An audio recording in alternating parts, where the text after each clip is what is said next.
Dr. Sircus. Probably the first time I'm doing a video. Oh, I can't even remember. Maybe a year, more, year and a half. Now I have moved from the end of the world, in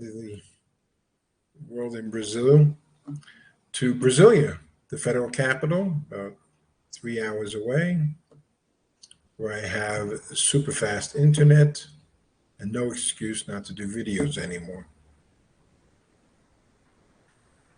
Yesterday, I published about this Ohio chemical disaster. And I find it interesting that with my conscious mind, I did not think of bicarbonate, suggesting bicarbonate, baking soda. That God had to speak to me, or my unconscious needed to speak to me, which happened after an unusually long night of sleep yesterday morning, or the morning before, where I woke up and the first thought that came to my consciousness was exactly this, bicarbonate. And thus I rushed to write the essay and publish. We're living in an increasingly insane world. And insane things are happening almost every day. And I noticed that some of my peers, like Dr. McCullough or Mike Adams, the health ranger, and even myself get caught up a little bit in it. This whole negativity thing. Of, writing about reality is writing about negativity at this point. And yesterday's essay about Ohio half reflects that, because in the heart of the text is the situation. And looking at it from different angles, the government, the media, CDC, but what was rare in that kind of context is coming up with a solution.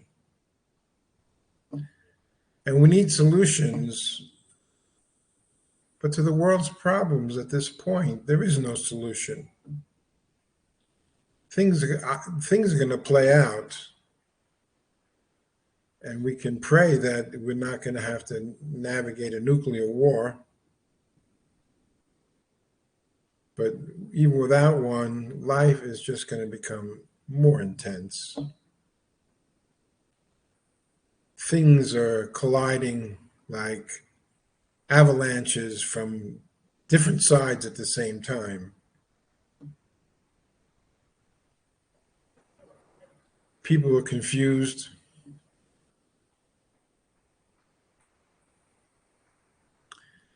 Anybody who's paying attention to the mainstream press, what they're paying attention to is lies, distortion, propaganda, false narratives. The truth is now false. And what's false is the truth, according to the mainstream people. So I've been mentally preparing for what's happening for decades, actually,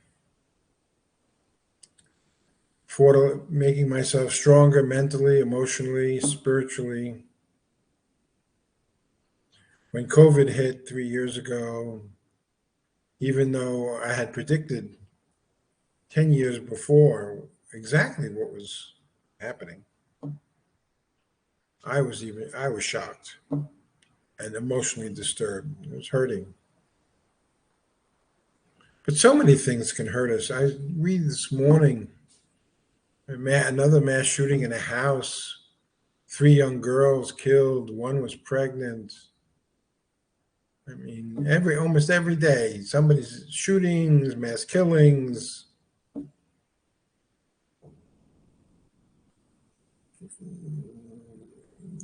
In fact, I'm writing an essay. I started an essay yesterday. Rotten society, rotten to the core. And the first paragraph is sick societies produce sick people. Sick governments produce sick societies. Sick people do incredibly stupid and dangerous and often violent things. And then I saw a piece of information this morning that still 25% of Americans believe the news media is acting in the public interest. What that said to me is that 25% of Americans are absolute idiots. Absolute idiots. So let me get back to, yes, here I am back. So I don't know what to say. Too bad we can't take spaceships off the planet. Last week, or was it? Last week I published about meditation. The only way we can get off the planet is go, instead of outer space, into inner space, which I do religiously every day. Maybe I miss 2-3 days a year. And create my meditations, create a platform for my own sanity, peace, touching the deepest part of myself, reaching the purest consciousness I can, which after 40 years, I do a pretty good job. And then say my prayers inside this space. That's my solution, personal solution. After living at the end of the world as a total recluse, it seems almost crazy that I'm not now living in a city, but I'm loving it. Loving it. Never would have thought about that. Needs to go to the city. Our youngest son needed to go to school here.